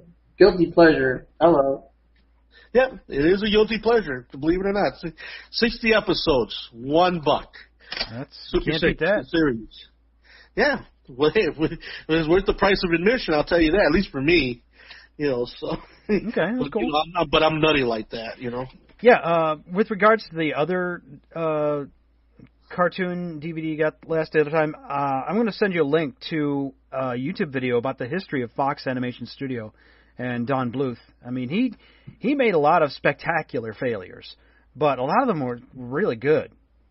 Oh yeah, well, there's one case in point where the movie Xanadu, where the animated scene in Xanadu was actually done by Don Bluth, and it was actually done on the fly, and because he got, Don Bluth, it was an interview that I saw on the DVD, got this call from the producers of Xanadu, and it was supposed to be this roller skate type of movie, disco movie, and all of a sudden, Olivia Newton-John got on there, then Cliff Richards got on there, and then after Gene Kelly signed on, then it became this big deal, and so they said they needed to animate one of the scenes, and Don Bluth gets this call, and they had to produce this segment of the film within the frame of 3 weeks. What's the big deal? Come on, get it done. Yeah, exactly. So you got a case in point where you got 3 weeks, and back in those days there was no computer animation. This is all, hand-drawn, cells, paint, ink, in-betweener, all of it. So that had to have been quite the thing. Compositing and all that, yeah. And when Don Bluth went to go see it in the test run and everything, he had his hand over his head saying, this is going to be so bad, this is going to be so bad. But on the other side of the coin, after the scene was over, he was met up with cheers and applause. It is a real pretty scene. But yeah, I'd like to see that link from the Fox Studio and the Bluth organization. Bluth was trained under Disney. Oh yeah. So I mean, just like let me see, Osamu Tezuka. I always have a problem with getting that name out. Was also trained under Disney back in the early days of anime. A lot of the greats were. Oh yeah, employees of Disney. Mushi Productions. Osamu Tezuka's production company. I mean, the beauty that is Kimba the White Lion and Princess Knight and all of that. We actually talk about those early anime things. I like to talk about that. Maybe in the next show, talk about some of classic anime animation. But that'll be for another time and place. All right, final thoughts. Well, it's funny. I guess I'll hold off on a couple pieces that I had for next week. I definitely there's some new shows that I thought there's some interesting stuff out there. we'll talk a little bit more next week about that. Well, if you want to talk about one, we can throw one out there, I suppose. Yeah, let's throw it on there, yeah. I think I could do them kind of fast. I mean, of the shows I got a chance to see, of the new shows that were out there, technically new / revamp. So I got a chance to see Murphy Brown. I'll be honest and say I wasn't impressed. They moved away. They spent more time on, making left-wing jokes than they did remembering that the show was about Murphy Brown being a journalist. And that's unfortunate. Maybe they'll course correct. I don't know. I mean, there were some funny moments here or there, but I don't, based on things about future reviews, I'm not sure. I'll give it a few more episodes. We'll see where it goes. But they need, I think that it's kind of sad because the funniest stuff was in their trailer for the first episode. We'll see if that continues to be the case where it, we'll see if they can make this work. Okay. But I don't feel great about it, even with the Hillary Clinton cameo that took place. That was, I thought it was okay. It wasn't great.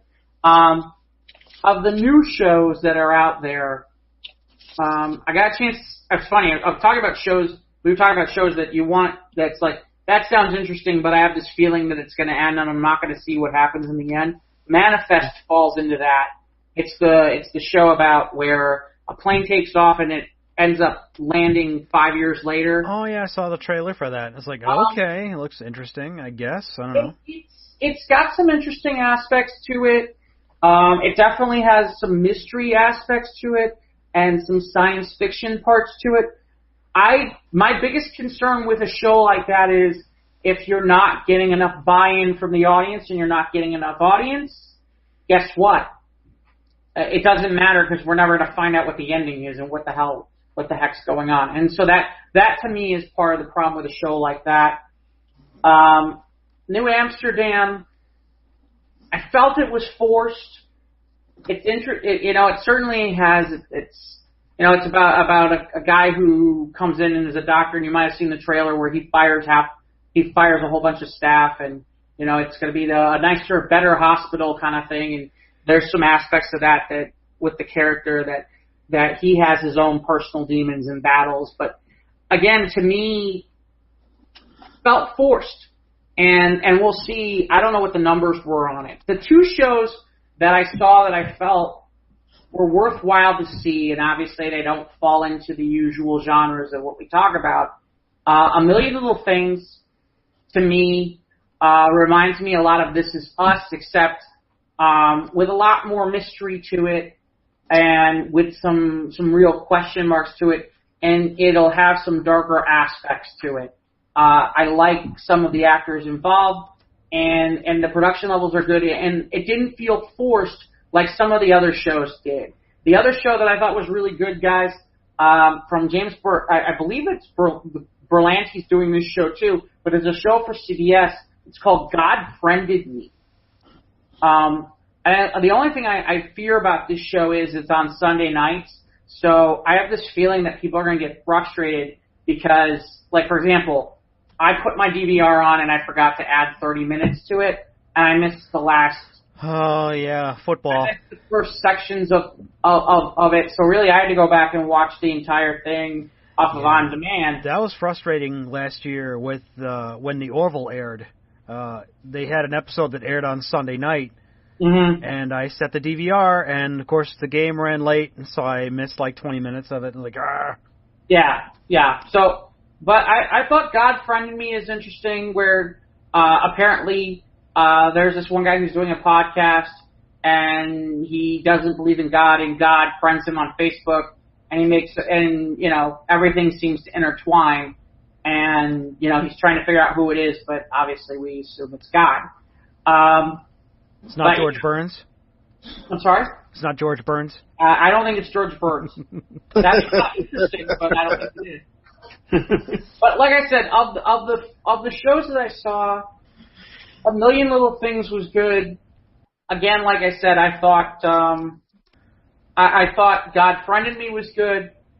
I saw I Feel Bad. It was kind of funny, again, these are the new shows that I got a chance to see. Obviously, there's some of the older shows that are returning, certain ones I got to catch, but those were the newer ones that I've looked at so far. And that's just to kind of give a basic, and obviously we can talk more about it next time. But again, those are the ones just to kind of give people a basics of it. To Ivan's point about wrapping up, so as usual, I have to get some on my I've gone too far in this show. because it's important for us to know that if we're in Ohio, you cannot apparently use food stamps for lap dances and hard drugs. No. It's important to know this, because if you do, that strip club can lose their license. Well, there have been several shops and grocery stores that took like pennies on the dollar for food stamps for cash. Yeah. So apparently SNAP benefits in the state of Ohio are not allowed to be used for tobacco, alcoholic beverages, ornamental gourds, or meth and boobs. Oh, no. Apparently, Ohio apparently, according to the USDA Food and Nutrition Services, no one who receives SNAP can benefit in exchange them for these types of products. Apparently there was Sharky's Lounge, a strip club in Dayton, Ohio, that lost its liquor license following a 5-month undercover investigation conducted by highway patrol agents. And they were able to purchase drugs and lap dances using food stamp benefits. Oh my God. The officers were able to trade $2,404.87 worth of SNAP benefits for, get this, an entire M&M's record worth of drugs, methamphetamines, cocaine, heroin, fentanyl, and carfentanil. Oh my God. I just see them holding like the rolls of tickets like you get from skee ball. Yeah. While they're getting the lap dance.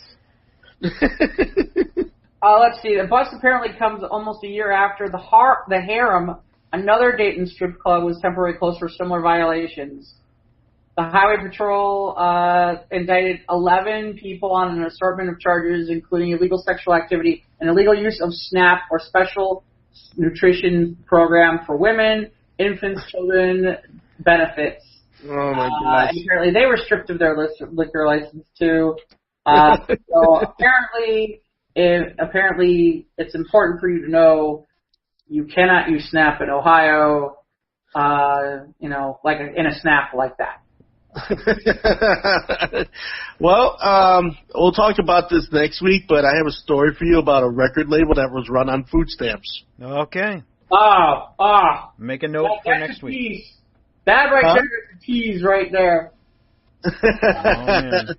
I will talk to you about a record label that was run on food stamps. Anybody got anything upcoming for the weekend that we got to mention? No, I'm not going to go see Venom until after the following episode airs. So, Star is Born comes out this weekend. I have a feeling that might beat Venom. I like Bradley Cooper. Yeah, and this is the Lady Gaga premiere for her, so we'll see. So who knows? I might go see that. I don't know. I have to work both Saturday and Sunday, so I might try and catch it. Anything you need to promote, Ivan, coming up? Let's see. Well, Ivan, go to the bathroom. No. I'm here. Well, other than okay. Well, I'm trying to think later in the week. On the 7th, I will be at Logan Arcade. I will be doing the Layback Wayback Lounge, chill jazzy sounds from 1 p.m. to 5 p.m. 2410 West Fullerton in Chicago. If you like your sounds jazzed and chilled out, well, come on in. We got drink specials. We have lots of great games, lots of great video games, pinball, and a great staff that is ready to take care of you and have a real nice time. Then trying to think. Let's see. Yeah, but that's the most immediate one I can think of right now. So yeah. Okay. Oh, yeah. So there you go. Yeah. So I'll see you. Hope to see you out there for Layback Way Back. If you're in the neighborhood of Chicago, 2410 West Fullerton, come on down, 1 to 5 p.m. Okay. Well, and this weekend coming up, if you're in the Chicago area and you want to come on out to the College of DuPage, the Gamers Conclave happens on early Friday evening, and it runs Friday evening through Sunday evening out of the College of DuPage. You can find that information on Facebook. I'll be out there all weekend doing some gaming. I actually am writing an event for the D6 Star Wars Spark Seminar, so there's that. I'm going to mention this now because I'm not sure when the podcast is coming out. If you're a Toastmaster and you're listening and you're in the area, would love for you to come out and support me as I am competing Wednesday night out at Walter's Clore for the area contest for table topics and evaluation contest at area. That would be great. And the only other thing I've got coming out, just to be safe in case of timing, October 11th, I will be at Park Ridge Toastmasters, and I'm doing a presentation on their guest night out at Park Ridge Toastmasters, and again, that's in the Chicago area. So a few things that I've got coming up in terms of me being out there and about. So I kind of want to make sure that those get mentioned and people are aware. So, gentlemen, we come to the end of another show. And the good news is we didn't go too far this time. No, we didn't skirt that line. The robots with Transformers. That's right. And I think this worked. No, we did fine. We did all right. I think we did okay. We did okay. We're all right. That's right. Good. Gentlemen. Yes. This has been Squares of the Roundtable Podcast. And with me, the one and only Jivin Ivan Rivera. All right. And, of course, also with us is our wonderful curator, sound engineer, and the person that puts it all together and has to put up with having to cut up whatever it is we don't need to have in the broadcast, Mr. Mike Kidwin. Thanks for listening. We'll talk to you again next time. Sounds like a plan. Have a good week, everybody. And have a good week, everybody. Oh, wait, I forgot. We need to do the obvious ones. Hey, Mike. Huh? Where can they find the show? Oh, yeah, that thing. This is why you don't let me wrap up, okay? Don't let me do this. Mike, where can they find the show? We are on Instagram and Twitter at SOTOT Podcast. We are on Facebook. That's where we're most active, Squares of the Round Table. We are on YouTube. We appreciate you listening there. Give us a like, give us a subscribe, hit that little bell so you get notifications. That really helps us out. But also, of course, on Podbean. Thank you very much for our new listening and our new downloading and all that stuff on the interwebs. We appreciate it very much. Send us an email at sotrtpodcast@gmail.com. Awesome. Thanks for listening to the Squares of the Roundtable Podcast. Have a great week, everybody.